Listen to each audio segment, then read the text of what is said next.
Ang mga latest, ang mga trending, ano na ba ang mga happenings? Usap-usapan. Siksik sa kwentuhang magaan at masiglang talakayan ng mga paksang siguradong inyong kawiwilihan. Bawat usapin, makabuluhan. Kaya people of all ages, kasali kayo sa Usap-usapan sa Radyo Pilipinas World Service.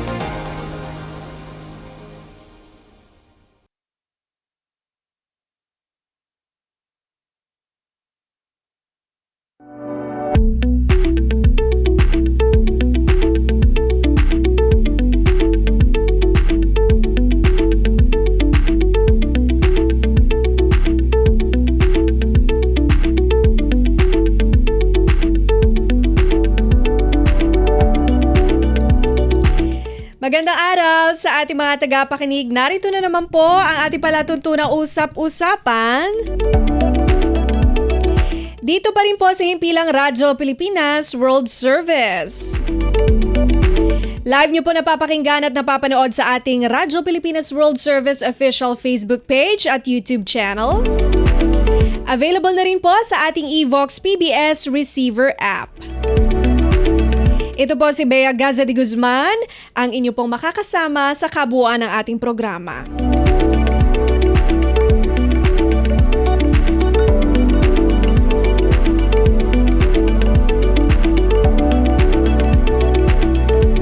Para sa episode ngayong araw na ating palatuntunang usap-usapan, meron po tayong mga makakasamang panauhin habang hinihintay po natin, nagpa-prepare pa ang ating guest, no? Isa sa ating guest, so mamaya-maya patatawagan natin. Pero in the meantime, ay ang ating mga pag-uusapan po sa unang bahagi ng ating palatuntunan ay itong napabalitang 15 years old student na isinasangkot daw po sa serye ng mga bomb threat sa Iloilo City, no? At just in time, ngayon pong buwan ng Nobyembre ay National Children's Month. Kaya naman pag-uusapan natin kasama ang Council for the Welfare of Children ang patungkol po sa pangangalaga ng karapatan ng mga kabataan, lalo na po itong mga children in conflict with the law.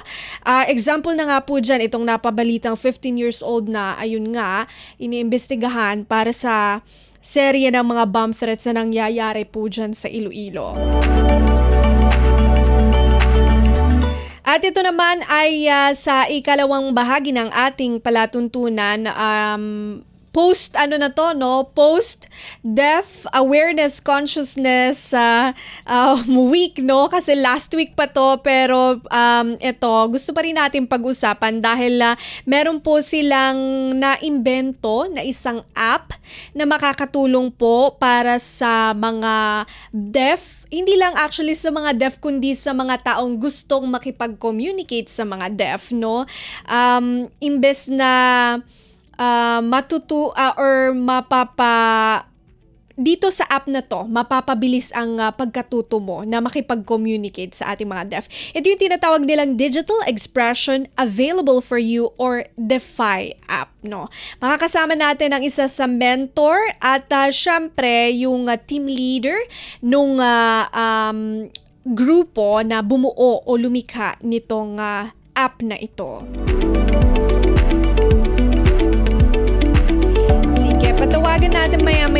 Matawagan natin mamaya-maya si Yusek, no? Dito sa ating unang pag-uusapan ay makakausap natin maya-maya si Yusek Angelo Tapales, ang Executive Director po ng Council for the Welfare of Children.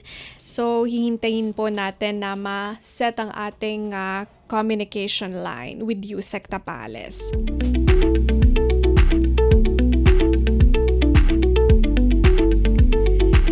Pero in the meantime, no, sige, habang hinihintay natin yan, meron pa tayong iba pag-uusapan dahil nabanggit nga natin kanina na this month po, sineselebrate yung National Children's Month. Kaya aalamin din natin yung estado ng ating mga kabataan dito sa ating bansa, lalo na po sa usapin ng mga paglabag sa karapatan ng mga bata. Especially ito, online sexual exploitation, online bullying, at syempre nariyan pa rin ito, tale as old as time, no? Matagal na itong mga ganitong issue, yung child labor, ano? At alamin din po natin yung ating mga polisiya na nakasentro para sa mga kabataan. Syempre nariyan naman po yung ating Special Protection of Children Against Abuse, Exploitation, and Discrimination. Malalaman natin kung paano po ang CWC ay ipinatutupad ito.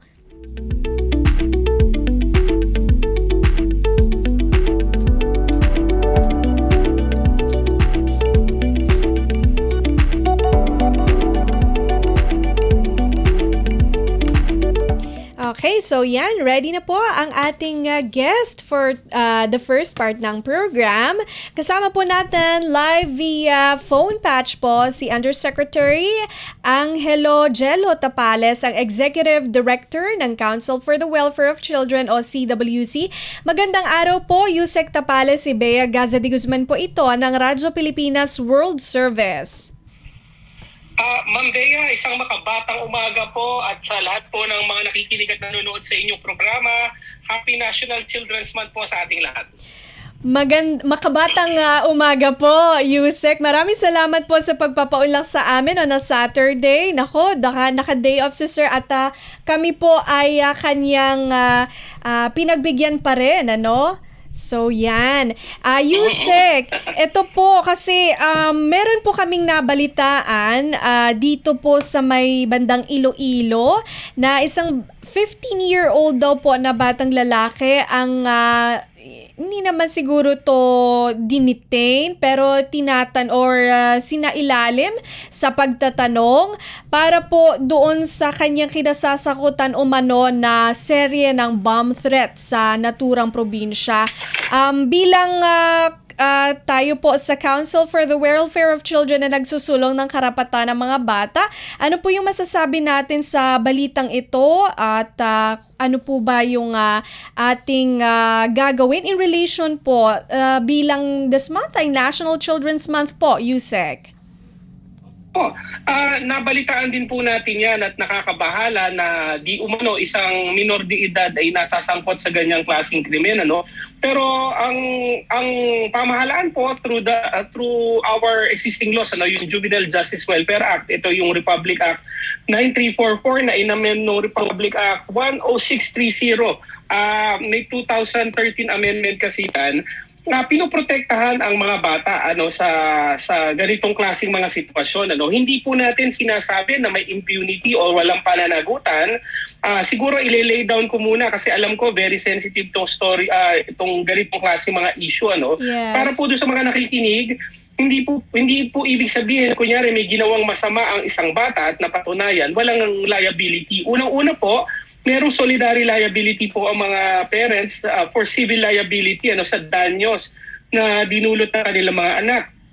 Pag ang mga parents din or other adults naman ang nag-incite o nagtulak dun sa bata na gumawa ng krimen, pwede pong makasuhan din yung mga adults at maximum penalty po ang ini-impose dyan under our law, yung Juvenile Justice Welfare Act.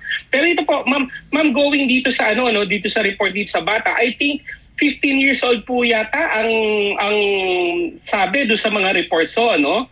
So ang procedure po kasi dito pag 15 years old, unang-una po the policeman yan or barangay, kailangan i-determine yung age ng bata, no, para talagang sigurado tayo kasi pag below 15 yan ay hindi kinukulong, hindi iniimbestigahan at hindi kinakasuhan. Yan po ay inire-release sa magulang, sa mga nangangalaga or sa social workers para mag-undergo ng intervention.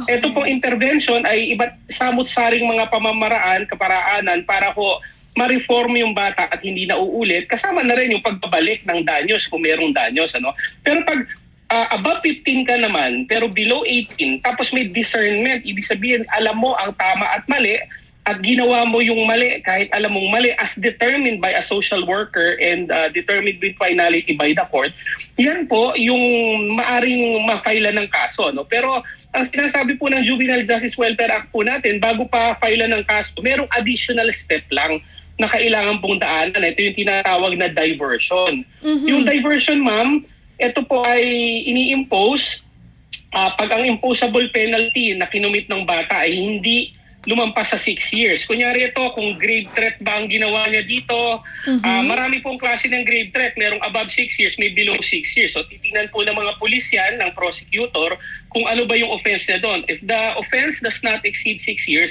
maaring mag-undergo ng diversion. So yung diversion, ano po yan? Iba't ibang klaseng steps din po. Merong restitution ng danyos, merong parang counseling, merong kung ano-anong technical training at mga pag-reach out sa bata para hindi na niya ulitin. And pag hindi po siya nag-respond at talagang hindi na correct, dun po tumutuloy yung kaso o tumatakbo na yung kaso. So maaaring ganyan po ang mangyari dyan. Sana naman po ay maayos po natin yan at talagang maprotektahan ng bata at hindi na mauulit yung ganyang klase mga ginagawa. Yusek, follow up lang kasi sabi nyo, kapag hindi nag-work yung intervention, saka pa lang po siya posibleng mag-undergo or makakasuhan. Dito po sa diversion na tinatawag, meron pong period na ibibigay para i-evaluate kung nag-work yung intervention o hindi nag-work? Opo, meron po yung period, kunyari po yun na mga nailalagay po sa Bahay Pag-asa, which is kunyari ho, before mag-proceed ang kaso, meron kang diversion program. Iba't ibang klaseng component, may restitution ng property, reparation of damage, indemnification, pwedeng written or oral apology, may counseling, training, seminars, values formation. Pag medyo, kunyari, serious crime ang na-offense mo o repeat offender ka na, ilalagay ka sa Bahay Pag-asa, minimum of 1 year ka po na andun. So, ilalaga ka doon, di ka makakauwi basta sa bahay nyo, and i-observe po ma'am talaga kung nagko-comply. So, wag ding matakot ang ating mga kababayan kasi pag ang bata po kasi ang involved, may additional step lang po na ibinibili ng batas. Pero pag kunyari, hindi talaga nag-improve, incorrigible at talagang nag-fail ang diversion, dyan po, tutuloy ang kaso kasi 15 to below 18 and with discernment po yan. So yun po, tatakbo ang kaso and eventually, magkakaroon po ng liability po. Okay, kung talagang hindi na makokorekt yung bata. Okay, so ayun, malinaw po yun. At least merong sapat na panahon para mai-observe at i-assess dito po sa kanilang diversion program na binubuo, sabi ni Yusek, ng sari-saring programa, restitution, indemnification. So marami po pala itong type. Ngayon, gusto namin kasi itong iugnay, Yusek, sa National Children's Month, ngayong November, ang pagdiriwang ng National Children's Month. Ano-ano po yung mga critical issues na kinahaharap ng mga bata sa bansa ngayon patungkol po dito aside from ito nga yung mga children in conflict with the law? Opo, ito pong National Children's Month po natin ngayong 2025 is the 33rd National Children's Month. Ang topic po natin, ang tema ay Usaek Sesaem Wakasan, kaligtasan at karapatan ng bata ay paglaban. When we talk about Usaek, ma'am, talagang ito po yung online sexual abuse or exploitation of children na talagang bumaba sa Pilipinas pero alarming pa rin po yung number, so hindi po tumitigil ang ating pamahalaan po. Ayun. So talaga nakafocus tayo sa online sexual exploitation at kung paano po natin ito matutugunan, ito naman po, Yusek, paano po tinitiyak ng Council for the Welfare of Children ang maayos na pagpapatupad po ng ating mga polisiya na pumoprotekta sa mga kabataan tulad po nitong Special Protection of Children against abuse, exploitation, and discrimination? Opo, marami po tayong ginagawa, Ma'am Bea. Siguro it's an opportunity to promote din na yung aming Makabata Helpline 1383 kasi ito po yung tangible na contribution natin. If you have instances of violence against children, any children's concerns including online sexual abuse, itawag lang po sa Makabata Helpline 1383 or pumunta po kayo sa Facebook page ng Makabata Helpline, nandun po ang mga contact details. Pero for this National Children's Month, Ma'am Bea, dahil ang kalaban natin ay nasa cyberspace, yes. Medyo kalahati na kasi or more than half na yung November. Sa November 24 po, merong kaming paparating na conference on parenting in the digital age kasi kailangan nating turuan sila mami at daddy, ang mga lolo't lola na medyo makahabol sa internet saka sa gadgets para talagang mabantayan at maturuan ang ating mga kids. Dahil po, while OTSAIC is going down kasi noong 2023, ang cyber tipline reports po natin na na-receive from abroad is 2.7 million, naging 1.7 million na lang yan ng 2024.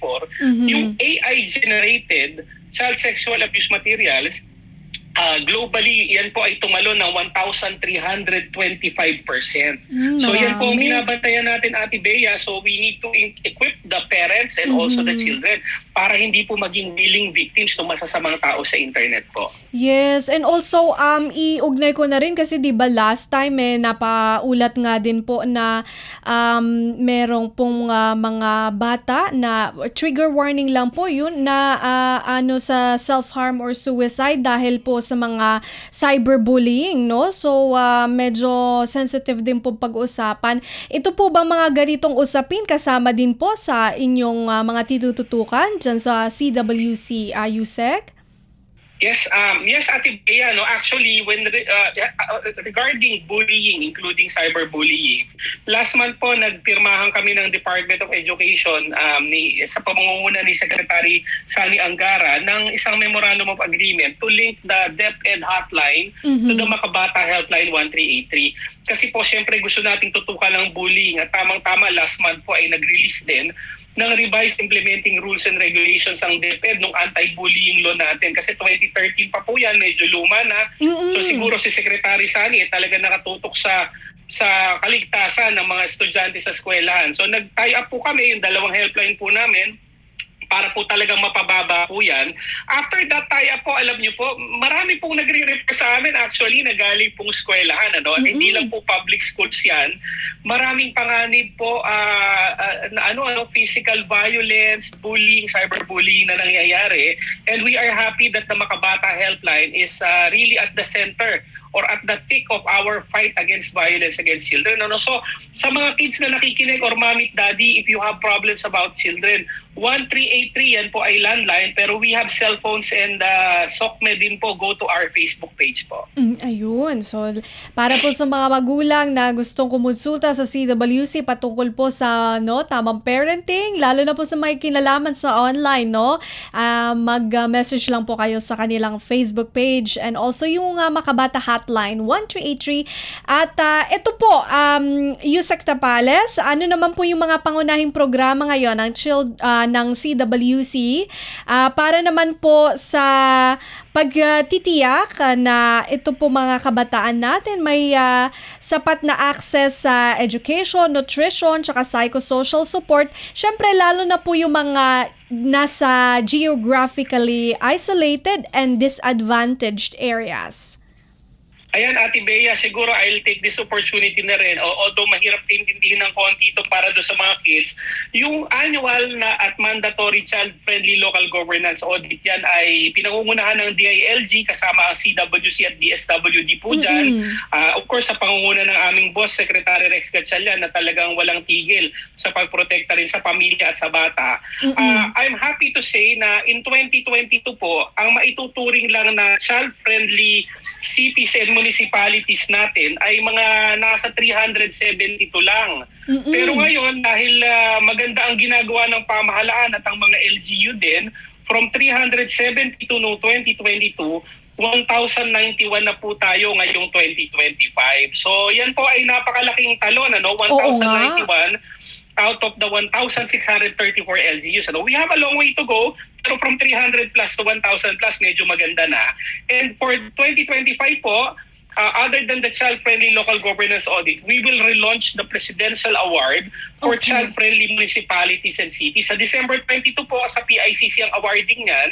Yung mga nag-top 3 per category sa CFLGA na audit ay dun po maglalaban-laban sa Presidential Award. Kasi ang ating Pangulo, yun ang highest award na matatanggap ng isang city or municipality kasi. At ang ating Pangulo mismo ang nagagawad kasi ng award na yan. Just to encourage LGUs to do something for children para talagang sa mga komunidad may protektado ang bata at may proyekto po talaga para sa kanila. Magandang programa po, Yusek Tapales, at Presidential Award, no? So talagang nakakaengganyo para sa ating mga lokal na pamahalaan.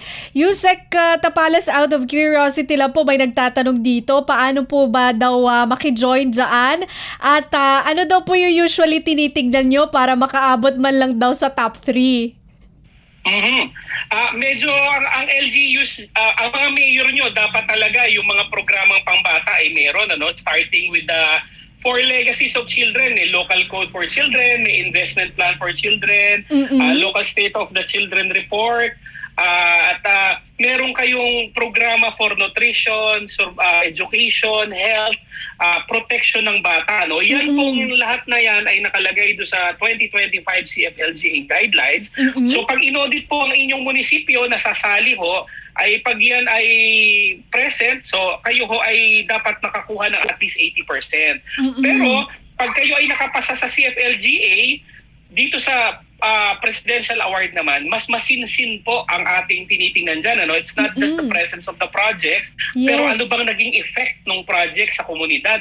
Bumaba ba ang mga malnourished na bata, bumaba ba ang nabibiktima ng violence, at talagang institutionalized ba yan at matagal nang nakalatag at hindi naman parang pabibo lang na ngayong taon lang.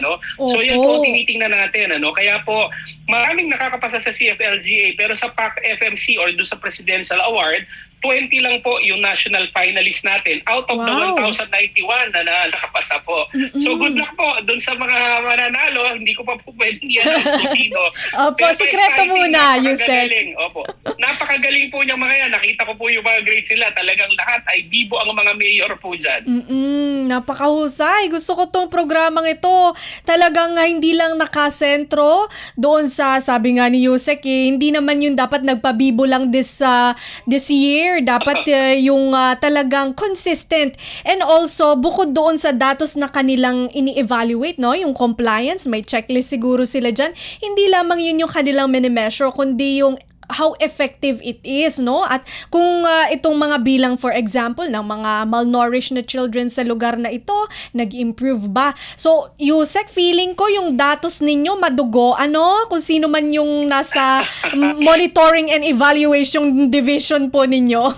Tama. Alam niyo po, saludo po ako sa aming Monitoring and Evaluation Division and the National Awards Committee, interagency po yan.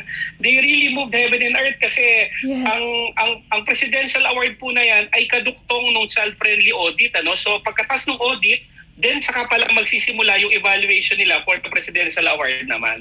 Ayun. Okay, so Yusek, gusto ko man pong pahabain ang ating kwentuhan. Nag-e-enjoy tayo dito. Ano po yung inyong panawagan o panawagan ng CWC sa mga magulang, paaralan at lokal ng pamahalaan para po sa pagpapalakas ng child protection, maging sa aktibong pagtataguyod po ng karapatan at kapakanan ng mga bata? Opo, Ma'am Bea, maraming salamat again for inviting the Council for the Welfare of Children para po sa mga mami at daddy nangangalaga ng bata at para na rin sa mga batang nakikinig. Ang mga bata po ay may karapatan. Kailangan pong pangalagaan, kailangan protektahan, kasi sila ang pag-asa talaga ng ating bayan. Ika nga na po namin sa Council for the Welfare of Children, basta bata, tayo dapat ang bahala kasi po sa bagong Pilipinas, bawat bata ay mahalaga. Yan, bawat bata ay mahalaga sa bagong Pilipinas. Maraming salamat po sa inyo, Yusek Tapales, sa inyong oras at mabuhay po kayo. Mabuhay po, Ate Bea. Thank you. Thank you.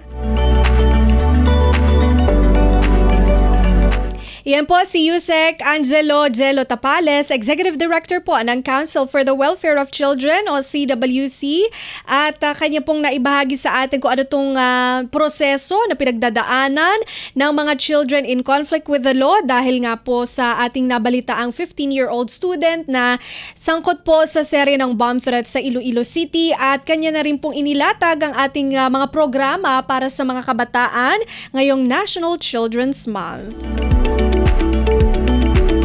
Siyempre, wag po kayong bibitaw dahil meron pa po tayong mga panauhin na makakausap para sa talakayang digital expression available for you app o yung Defy app. So manatili po nakatutok dito po sa Usap-Usapan ng Radyo Pilipinas World Service. Narito muna po ang ilang mga paalala. Itinuloy na po natin ang zero balance billing. libre po. Ibig sabihin, ang serbisyo sa basic accommodation sa ating mga DOH na ospital, wala nang babayaran ang pasyente. Po, ang dami pong challenge, hindi po namin alam kung saan namin kukunin, ganon, nag-iisip kung paano namin mababayaran. Siyempre po, masayang masaya, super saya po dahil na zero billing po kami. Opo, malaking ano po talaga, malaking tulong po. Mabilis lang din po. Bayad na ang bill ninyo. Uulitin ko, wala nang kailangan bayaran ng pasyente basta sa DOH Hospital dahil bayad na po ang bill ninyo. Naiiyak ako kasi sobrang saya. Maraming salamat po, Mr. President Bongbong Marcos Jr. Hindi kami nagkamali ng taong hinalal. Mabilis ang trivia, dagdag talino. Heto na ang Dadling Kaalaman. Alam mo ba, halos wala palang silbi ang ating earlobes o laylay ng tenga? Akala ng ilan, nakakatulong ito sa pagdinig dahil parang funnel ng tunog. Pero sabi ng mga siyentista, wala talaga itong mahalagang tungkulin sa pagdinig. Gayunman, puno ng nerve endings ang earlobes kaya sensitibo ito sa haplos at maaaring may papel sa social bonding o pakikitungo sa kapwa. At syempre, may malaking halaga ito sa kultura, mula sa ear piercing hanggang sa ear stretching at sa iba't ibang tradisyon. Kaya kahit maliit lang, ang earlobes ay may malaking ambag sa pagpapahayag ng ating pagkatao. Kaunting kaalaman na malaking dagdag talino. Abangan muli ang susunod na Dadling Kaalaman. Mas pinadali na ang government transactions sa tulong ng eGovPH Super App. Pwedeng-pwede mo nang magawa ang lahat ng ito. I-download ang eGov app sa iyong smartphone o tablet mula sa App Store o Google Play Store. Pagkatapos, ilagay ang iyong mobile number at i-authenticate gamit ang one-time PIN o OTP para marehistro ang iyong account. Saka ilagay ang iyong mga pangunahing impormasyon at kumpletuhin ang facial recognition technology para sa verifikasyon ng iyong pagkakakilanlan. Para sa mas mabilis at mas maayos na serbisyong panggobyerno, gamitin na ang eGovPH Super App. Anong latest? Usap-usapan. Dito sa Radyo Pilipinas World Service.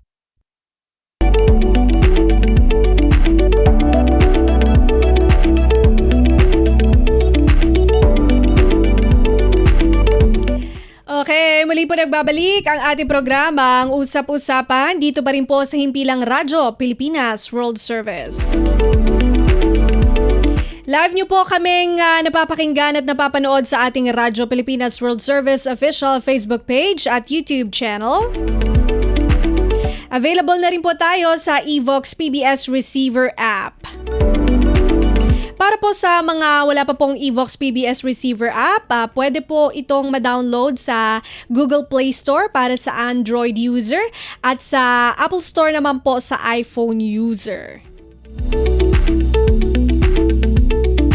At meron po kaming good news na rin siguro para dito sa mga kausap-usapan natin na nakatutok sa social media pages ng Radyo Pilipinas World Service. Inanunsyo na po nitong nakaraan na kumpirmado na pong magbabalik po sa shortwave radio ang Radyo Pilipinas World Service.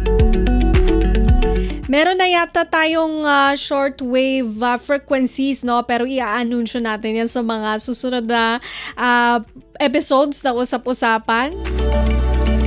Medyo marami kasi yon. Meron tayong English service tsaka Filipino service at kada service po ay tig-tatlo, no? So, yung updated na frequencies ay isi-share natin sa ating mga tagapakinig at tagapanood ng FB Live sa mga susunod na episode. Siyempre, hindi na natin patatagalin pa. Nagpatalastas lang tayo para mapakinggan po ng ating mga OFWs at seafarers. Ito ating mga episodes sa laot, no? At sa ibang bansa sa shortwave radio natin.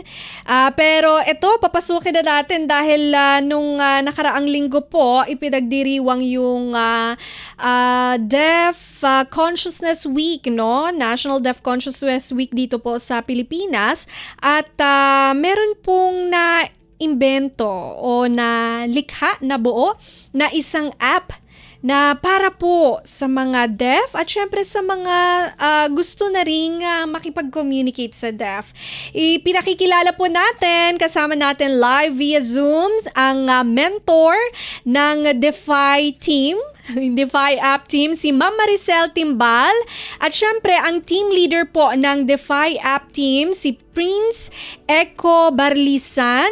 Siya po yung team leader. At syempre, kasama din natin ang team member o kamiyembro ni Prince, si Marvin John Alegario. Yan. Magandang araw po at welcome po dito sa Usap-Usapan. Si Bea Gaza de Guzman po ito ng Radyo Pilipinas World Service. Hello po sa inyo, Ma'am Maricel. Good morning po, Ma'am Bea. Good morning! Ayan, maraming salamat po sa pagpapaunlak sa amin dito sa Radyo Pilipinas World Service. Excited po tayong pag-usapan. Ako, ito pong inyong team from Kapalong National High School, Davao del Norte, na nakabuo po ng DeFi team o DeFi app. Ayan, yung digital expression available for you. Ma'am, ang una po naming katanungan, kahit siguro sino po ang makakasagot nito, kasama na rin natin yung ating mga developers, no? Yung team ng DeFi app. Ano po ba itong DeFi or Digital Expression Available for You app, ma'am? DeFi is anchored in the word deaf, and we associate it with the word DeFi to defy, as in DEFY, to defy the communication barrier. So it was inspired by my first-hand experience having a deaf learner in grade 11 CSS. And I have a difficulty communicating with him since I have no background of sign language. Okay. Okay. So yun pala, no, meron pong estudyante si ma'am na deaf at hindi po siya masyadong maalam sa sign language. Kaya sa pamamagitan po nito, na-inspire siya na gawin itong, or ang kanilang team na gawin itong Digital Expression Available for You app. Paano naman po ito, or itanong muna natin, no? Ano-ano po yung benepisyo ng app at sino po yung mga end user nito? Yun lang po bang mga yung mga deaf or kasama din po yung mga kagaya namin gusto pong matuto ng sign language, ma'am? Ma'am Bea, I would like to the team leader and our hustler to give their experience and share po. Sige po, go ahead po. Sino po ang una naming makakausap tungkol dito? Echo.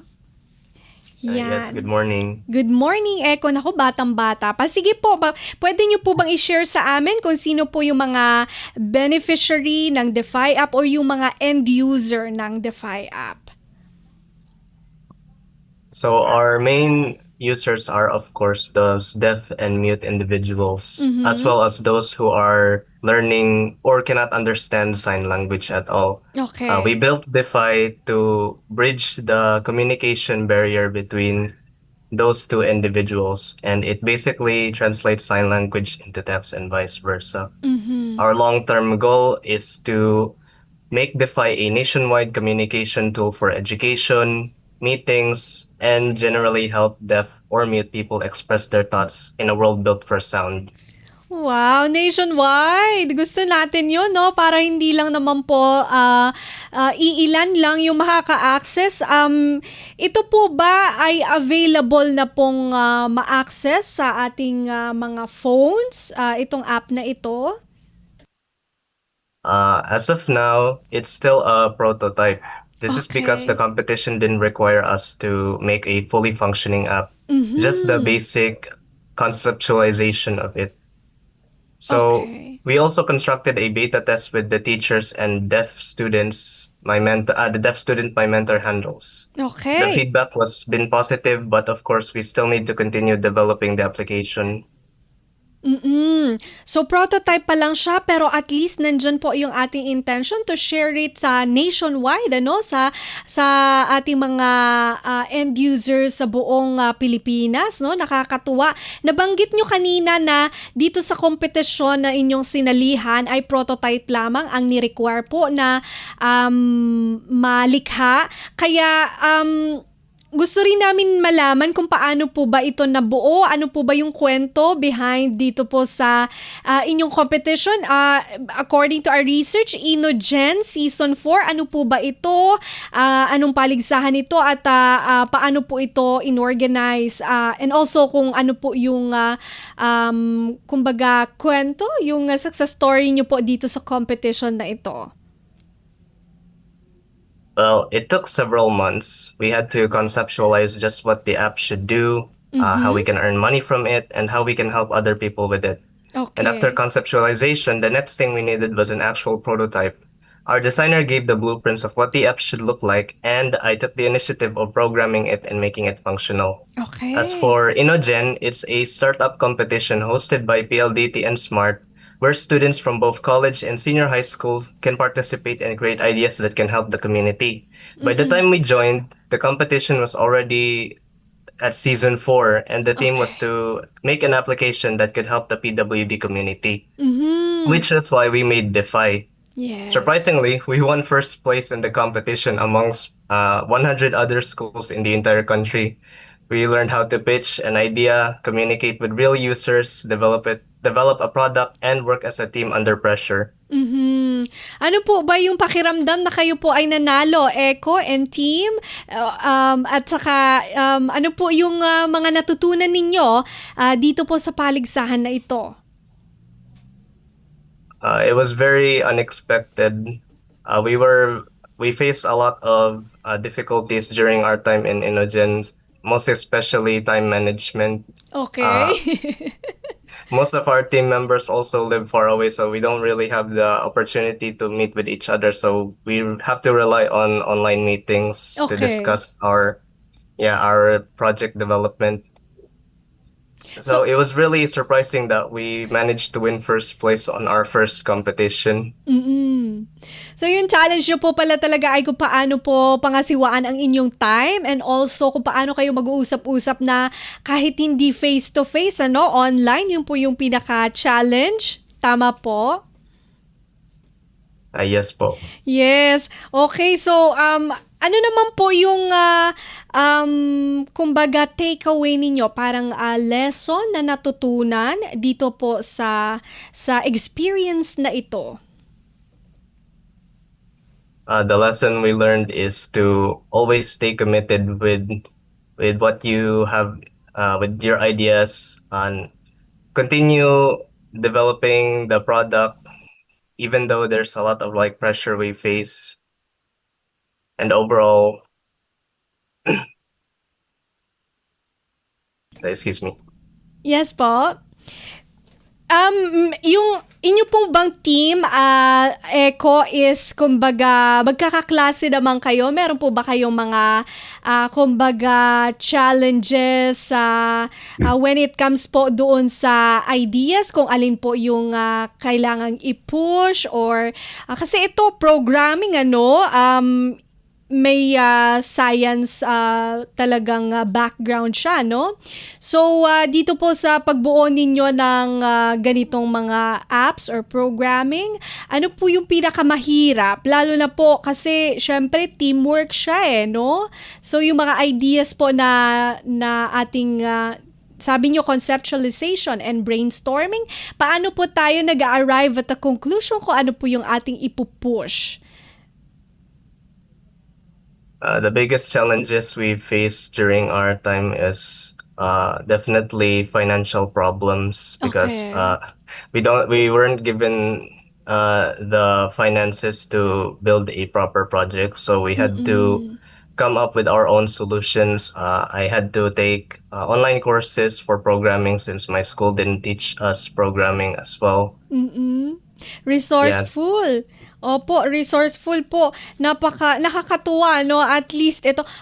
By the way po, ang pagbuo po ng App Echo, mahal po ba ito? Or gaano po ba, ano po yung, or magkano ang kailangang funding for an app to make it work? As of now, I don't really know how much money it would cost, but the prototype, well, we didn't spend any money on it at all. Okay. Pero yung background nyo para makagawa siya, no, kailangan pa rin po ng resources or funding, ano? Tama ba? Yes po. Yes. So, puntahan naman natin tong DeFi app. Sino po ang pwedeng makapagturo sa atin kung paano po ito ginagamit? Paano po ginagamit ang DeFi app? DeFi has two main functions. First is sign to text mode, which allows the user to sign in front of the phone camera, and the app converts the gestures into text or spoken words. The second function is text to sign mode, which Okay. the user types a message and then the app shows the equivalent sign language using a 3D animated avatar. Okay. Pero kayo po, Echo and T, marunong po ba kayo? Kasi si Ma'am Aisel kanina sabi niya hindi siya masyadong maalam sa sign language. So, kayo po ba ay marunong mag-sign language? No, no. Okay, so kayo rin po ay natututo dito sa inyong nilikhang app? Yes po. Opo. Meron na po bang mga nakagamit? Siguro sa mga kaklase nyo na lang po, nagamit na po ba nila itong DeFi app? Nasubukan na po ba nilang gamitin? Yes, on last April, we made a beta testing program and we managed to let the school principal, the deaf student, and some SPED teachers use our beta app. So their feedback was positive, and all we needed to do was make more improvements on our app. Speaking of improvements, ano po ang maaari nyo pang i-develop? Or first of all, meron po bang mga feedback muna na binigay ng mga nakagamit or nasubukang gamitin yung app? Based on their feedback, they said that the app has the potential to become a revolutionary app worldwide, but it's still just a prototype. So what we need to do is make an AI, train it, put more sign languages. As of now, I forgot the term. Yung ginagamit po na sign language sa DeFi app is Filipino Sign Language. Kasi I think magkaiba po yung Filipino Sign Language sa parang sign language na ginagamit ng for example, US, ano? Tama po ba? Yes. Our initial plan is to make it translate any sort of sign language, not just FSL and ASL. Okay. Okay. So talagang lahat ng uri ng sign language pwedeng i-input pala sa DeFi app. Kaya po siguro nila nasabi na pwede siyang worldwide, no, may potential siyang worldwide. So based from this po, Echo and team, ano po yung nakikita nyong development ng inyong app sa hinaharap?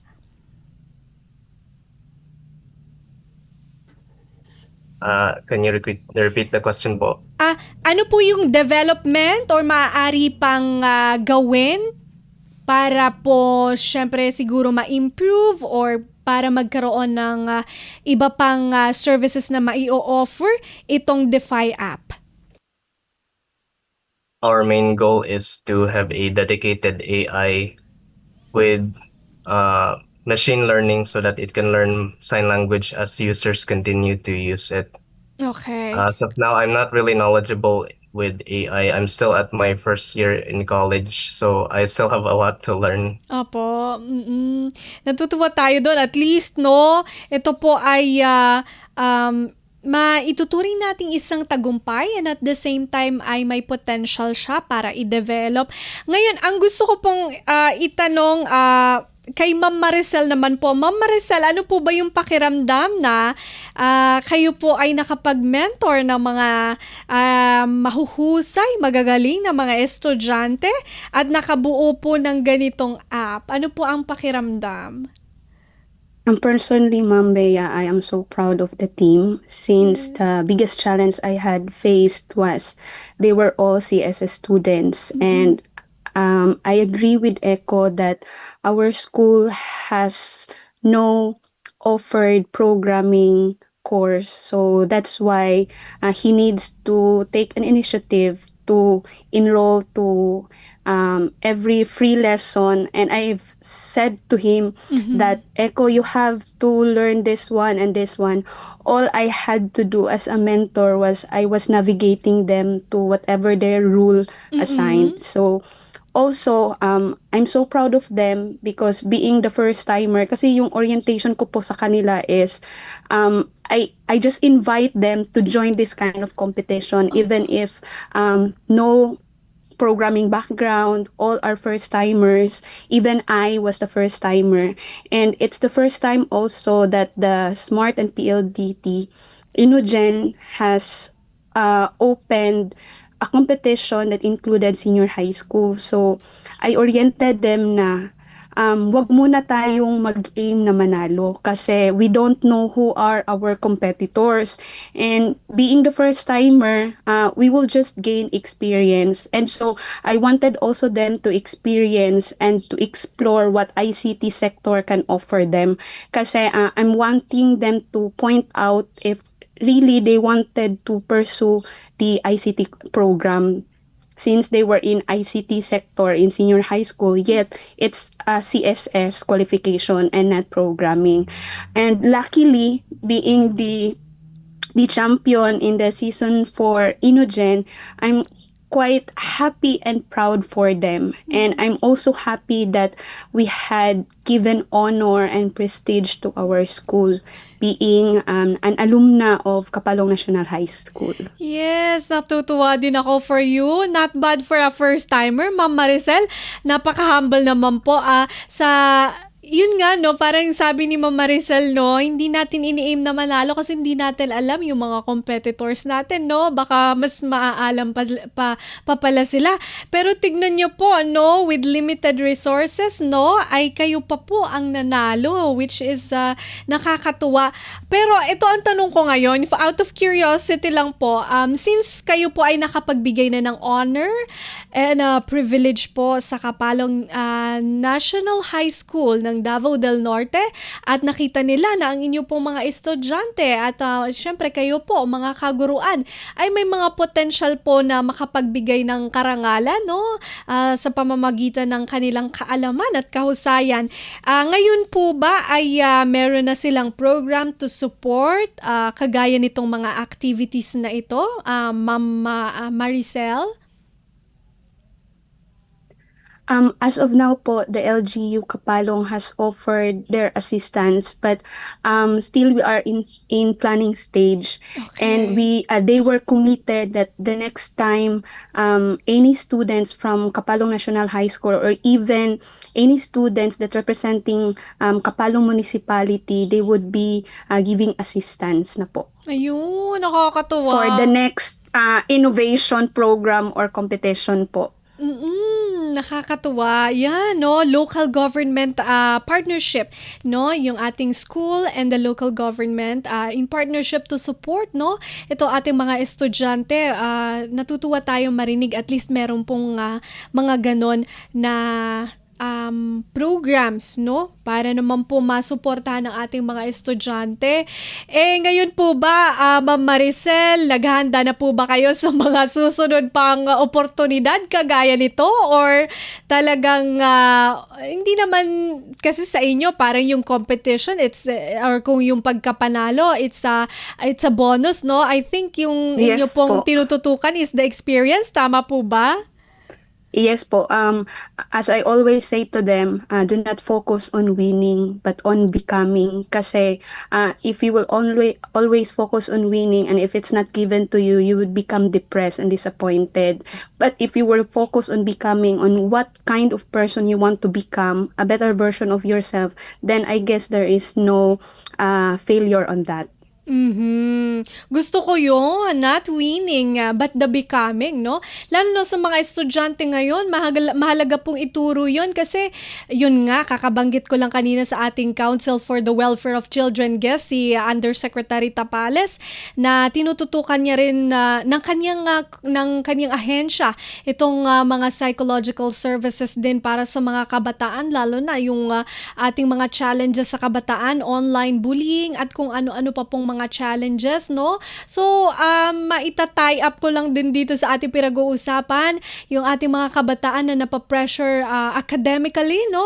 Although, may mga pamamaraanan man tayo kung paano natin sila turuan, kung paano i-handle itong mga ganito, kagaya ng pagsali sa mga kompetisyon, yun nga, minsan tayo masyadong nakafocus sa pagkapanalo, no? And pag di natin nakuha, nalulungkot tayo. 'Di ba? Parang Yes po. yung mga ganito kailangan ng guidance ng isang mentor, no? So natutuwa tayo doon sa guidance ni Ma'am Maricel.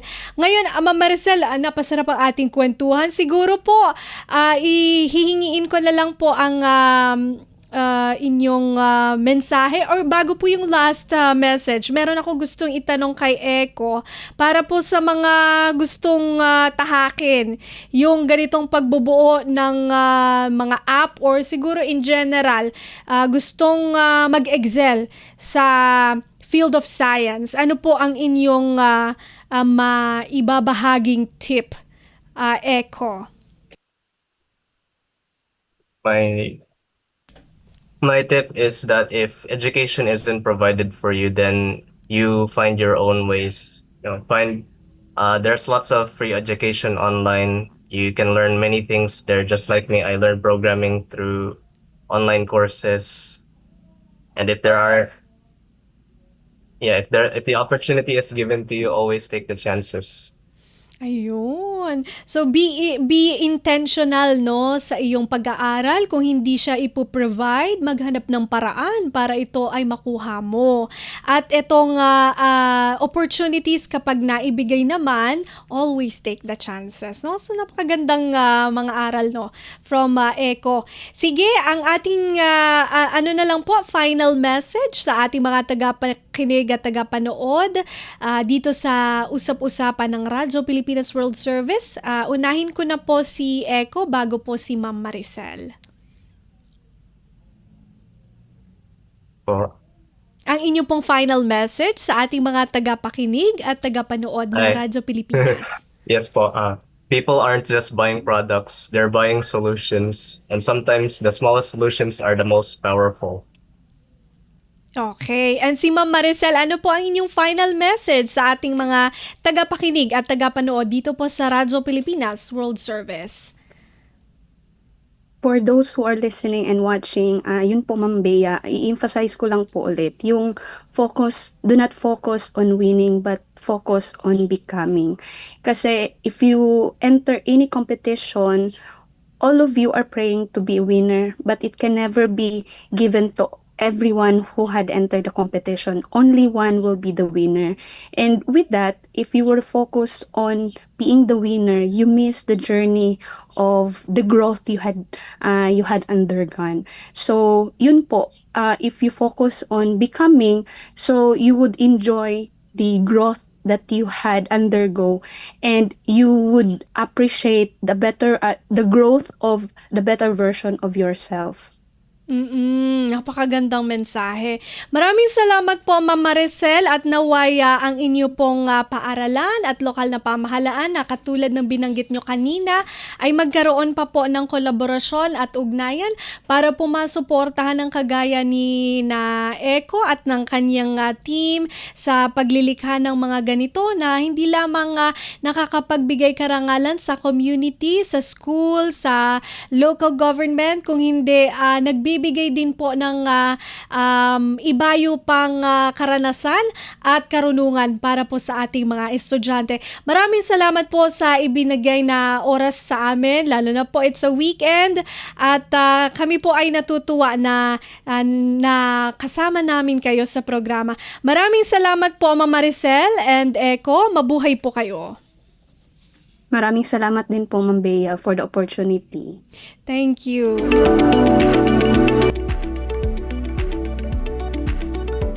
Okay, so yan, nakilala niyo po si Ma'am Maricel Timbal, ang mentor po, at si Prince Echo Barlisan, ang team leader po ng Digital Expression, Available for You o DeFi app. Sila po yung grupo na lumikha o bumuo ng DeFi app, isang application or solution kung saan pwede kang mag-text doon tapos yung app, ipapakita niya sa iyo yung sign language niya, no? O hello, yung mga ganyan, thank you, magandang araw, no? Mga basic, start tayo sa basic sign languages. At ito po ay ipinapakita sa deaf para po ma-facilitate yung communication and vice versa. Kung ang kausap po ng isang deaf ay hindi maalam sa pagsa-sign language, pwede po niyang isa-sign yung kanyang mensahe doon sa app at yung app ita-translate niya sa text, babasahin siya ng individual na hindi maalam sa sign language naman. So napaka-helpful and very inclusive ng ating app na ito. Nakakatulong po both ang end user niya ay deaf and individuals who want to communicate with the deaf. Natutuwa tayo sa ganitong mga klase ng inobasyon na nakakatulong sa ating everyday communication, no? Lalo na po sa mga student and teachers, kagaya ni Ma'am Maricel, na maaaring sila po yung mga estudyanteng deaf at gusto nilang mas epesyenteng makipag-communicate sa kanila.